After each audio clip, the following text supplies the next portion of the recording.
Not too long ago, I made a video on how to make ampules from test tubes, but I want to quickly revisit it. There are just two modifications that I want to mention, one involving making the ampule and one involving closing it. One downside in my previous video was that the ampules that I made could not stand on their own. However, with a little bit of testing, I found it's possible to actually heat up the bottom of the test tube and then squish it down and flatten it on something like the bottom of a beaker. It easily flattens when it's pushed against the beaker.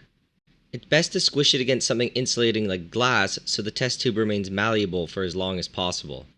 It is actually quite difficult and takes a little bit of practice to get it flat.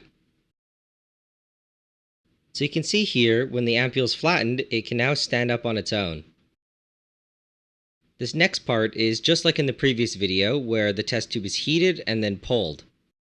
Even if you're making an ampule out of a larger test tube, you're going to want to pull it so that the neck of the ampule is about the same width as this. Ideally, the neck is as thin as possible where you're still able to get your chemical inside. To seal the ampule, you should really limit how much twisting you do. In my previous video, I showed that you should twist, but this is only because the neck of the ampule was quite wide. I suggest you try to make it as narrow as possible because I found that the more twisting that is done, the more likely the ampule won't be sealed properly. So this is what my final ampule looks like, sealed and standing up on its own.